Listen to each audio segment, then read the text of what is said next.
background, and obviously the weather will be a little bit better. Yep. I'm fired up for this one. Let's go. Bring on the Jets. Yeah, no, it's going to be a lot of fun. We'll break this game down ad nauseum here, what the Niners need to do to really move the ball against this New York Jets defense. Maybe there's some weaknesses. Maybe you could run right at them, but obviously the injury concerns here with Christian McCaffrey, who's questionable due to the calf/Achilles injury. The Achilles injury popped up late last week on the injury report, kind of shocked us all there. So we'll be monitoring Christian McCaffrey and where he's at. Obviously, you got to replace Drake Greenlaw, so it's going to be a lot of Devontae Campbell. D. Winters is also out, which is surprising to me. He's hurt. He's banged up. And Talanoa Hufanga is doubtful for today. So it's going to be Malik Mustafa. It's going to be, obviously, Tig Brown, Jair Brown. He's going to play a lot. And, of course, Joe Risotto, who had a big-time training camp. But we got to sit back and watch all the primetime games, starting with Kansas City and Baltimore, which came down to a toe at the end of the game.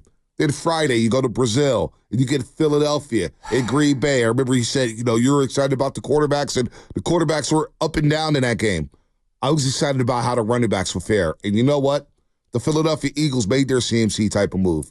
They had their Christian McCaffrey and Saquon Barkley, and that was a reminder of how good Saquon Barkley is, and he's a difference maker. We look at prime time yesterday with the Detroit Lions and the LA Rams. Rams already dealing with injuries. Puka Nacua, who the hell knows how long he's going to be out. Cooper Kupp is still fascinating, but their offensive line is banged up, their receivers banged up, and you look on the other side with Detroit. If Jameson Williams could take that next step alongside Amon-Ra St. Brown, Sam Laporta, that great duo at running backs, all of a sudden you got something there with Detroit. So now it's the Niners' turn to show that, hey, we're still the class of the NFC. The NFC still runs through the Bay Area, and they have a great chance to do that tonight. Let the bygones be bygones. All the noise that we dealt with over July and August and all season, it's go time, folks. It's time for Brock Purdy to really catapult himself to another category here and build off what he did last year, which is truly historic for the 49ers. Seeing you kind of like rat-a-tat-tat some of the teams that we think are, the foes of the 49ers, it's a long season.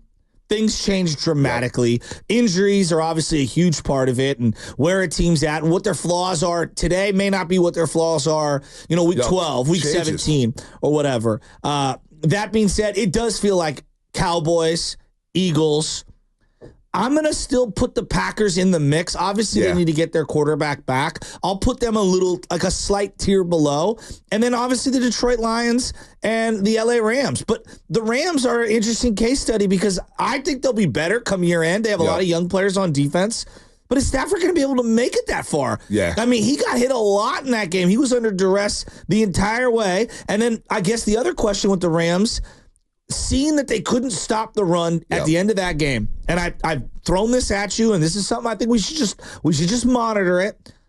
Are we sure Aaron Donald's not going to come out of retirement and come join that team November and December? Because it sure looked like in overtime they missed a Hall of Fame defensive tackle to just stick in the middle of that defense. They got a little gash there in overtime, obviously, and they showed the video. I don't know, was it during the game or after the game? I don't recall, but they showed Aaron Donald's wife posting Aaron Donald watching the game, and he was knocked out asleep. He was asleep during the game. And Chris Collinsworth was like, well, I do that to the festival. I'll put everybody to sleep. So that was Chris Collinsworth right there, who seemingly didn't know the overtime rules. He was talking about positioning the ball for the field goal. Mike Tirico's trying to give him the hit like, hey, a touchdown wins the game. Touchdown wins the game. So Chris Collinsworth was, Chris Collinsworth yesterday. But you know what? They're going to be both. He's too old. Team, you admit it. We're going on our training camp tour. Baldy, who's the most impressive team in training camp so far? You mentioned the Tampa Bay Buccaneers. We need to monitor them because I think people forget about Tampa Bay. They were a drive away from possibly going to the NFC Championship game last season. When they played the 49ers in Levi Stadium, that game was a lot closer than what people remember. It was 13-7 midway through the third quarter, all right? Fourth quarter, they had a drive. They didn't score late after, what was it, an interception or whatnot, but 27-14 win for the 49ers. It wasn't the prettiest win. Tampa Bay's gotten better. That's another team we need to, because they're going to have a cakewalk in the South. I'm sorry. New Orleans, are they really that good? We'll see. No, Carolina's really that bad. Atlanta, Kirk Cousins. I mean, they're already calling for Michael Penix. Already. I'm telling you, Raiders, second-round pick, just go get yourself Kirk Cousins. Oh, my God, the Raiders. Why was Antonio Pierce putting the ball? I'm so out on Antonio Pierce. Most cowardly move in the history of the NFL, punting that one. All right, let's the calm down. Most cowardly. Let's calm down, Spadone. You're right, though. Baker. But Baker never play. Hey, they're building something down there. The more I watch him play, the more I realize that confidence is such a big factor in sports. Yep. He is a guy that he did take Cleveland to the playoffs. He did knock off the Pittsburgh Steelers. I know we've forgotten that, but he had moments. He set, at the time, the rookie quarterback record for most touchdowns in the season. I think that he's a guy that we've kind of slept on, and he's obviously ascending, and they've got great weaponry. Chris Godwin and Mike Evans. It feels like that running back's underrated. How about McMillan scored a touchdown in his debut for Washington? I liked all those Washington wide receivers. I thought all of them were going to be nice. That the team that I did say, and we got to pump the brakes. Like, Caleb's a rookie, and that team doesn't have a coach that can go over.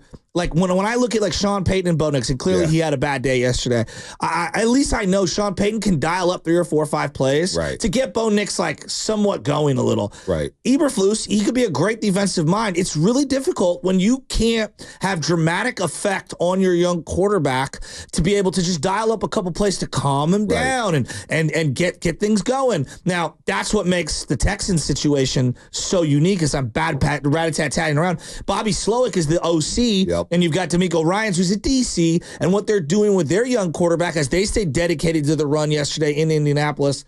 I don't know. There's just a lot of really good teams, and then there's a lot of crap. Right. There's a lot of crap, and I'm sitting here saying, as long as the Niners just remain functional like they've been over the last few years, they've got double-digit wins written all over them. You know, the Houston Texans, I know a lot of people didn't know if last year was real and whether or not are they going to have a drop-off, because there's a lot of hype there.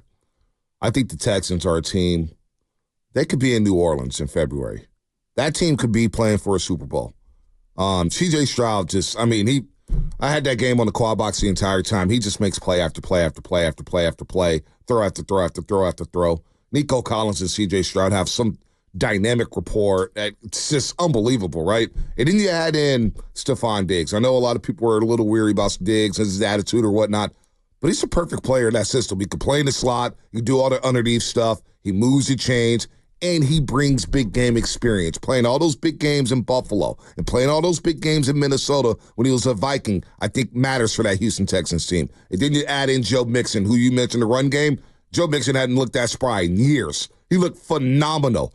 And he played in a lot of big games for Cincinnati. And we all forget that in that divisional round game against Baltimore, that was a tie ball game. That was a tie football game between the Texans and the Ravens. So them taking that next step, getting that experience last year, and then, oh, by the way, you add Daniil Hunter on defense alongside Will Anderson Jr., I really like the Houston Texans, man, this year coming. I think they're going to be a threat in the AFC to come out of there and represent them. The only area where I have to see, I would put Detroit in the same kind of bucket, Philly in the same bucket.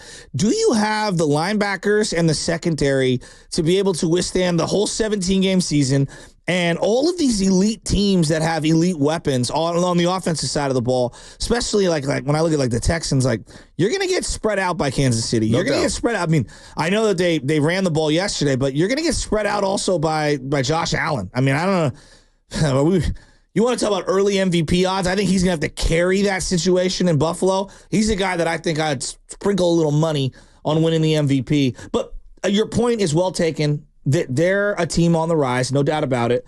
I just look at the NFC and I say, like, there's about 5 teams that the Niners are competing with, and then there's a lot of dreck and a lot of teams that just aren't yet near where they need to be. And then teams that are kind of figuring themselves out, like Chicago's figuring itself out. The Vikings are going to obviously be a work in progress this year. They're figuring themselves out. New York Giants, just cross them off. They're done. Commanders, Jaden Daniels is a work in progress. I'm going to cross them off. Yeah. I'm cool off them. And Atlanta, I'm ready to cross them off already. They just got it's just odd. Pittsburgh's a tough defense, though, so I'm going to give Atlanta a couple weeks. I don't like what I saw. I don't like what I saw with the Atlanta Falcons at all. I really don't like what I mean, I don't know what they were trying to accomplish. Were you trying to run the ball? Were you trying to pass the ball? Kirk Cousins just seemed like a sitting duck in that pocket. Everything's underneath. I don't know about the Falcons. I don't know about the coach. I don't know about the system.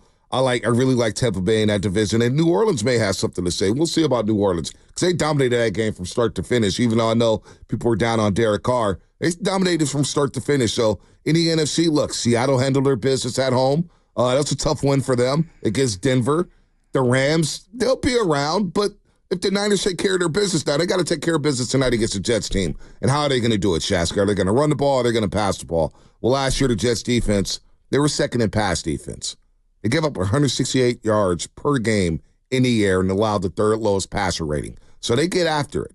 They get after it in the pass game. They got guys who could rush the passer. They got guys who could collapse the pocket. And they got guys who could be on an island by themselves in Sauce Gardner and DJ Reed that could really shut your passing game down. So that chess match between the Niners passing game and that Jets pass defense is going to be very intriguing tonight at Levi's. CMC is the big question mark.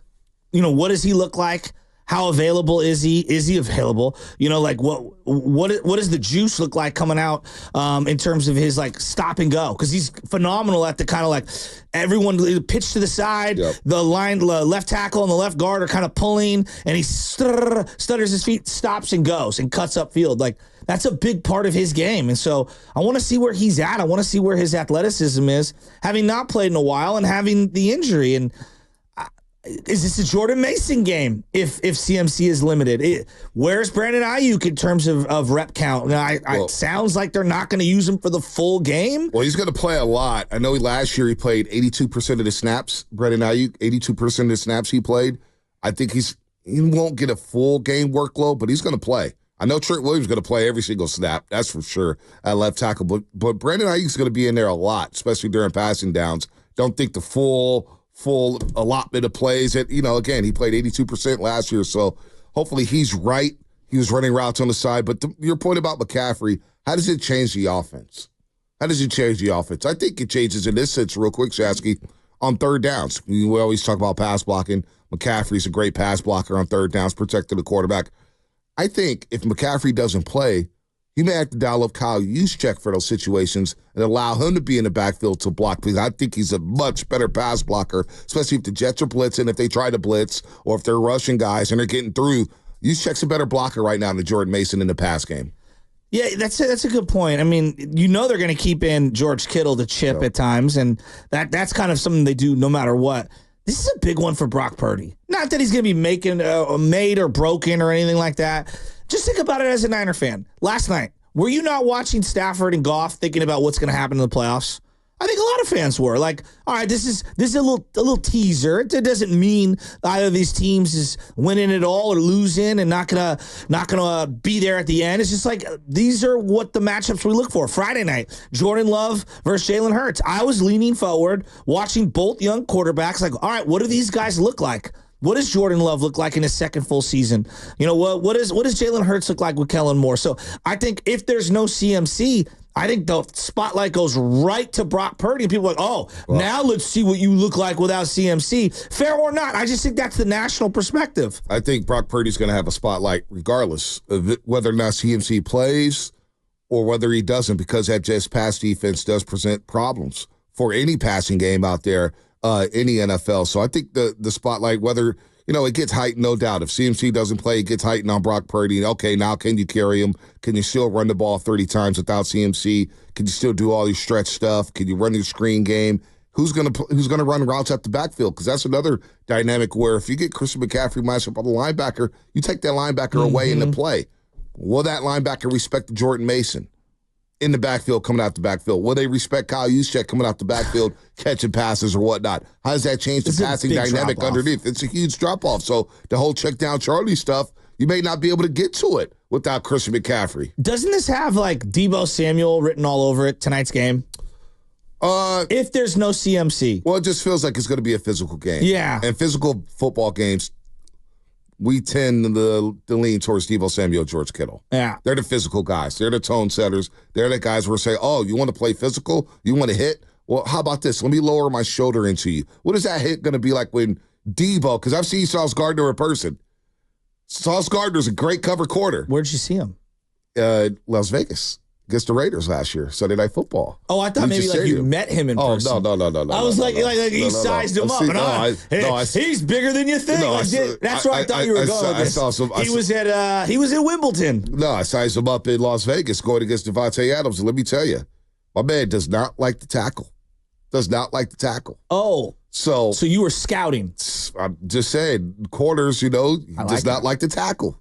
So when Debo's running at him, or Kittle's running at him, or even Brandon Ayuk for that matter, will he like to tackle? Will he break down the tackle? All right, 888-957-9570, your keys to the game. Monday Night Football.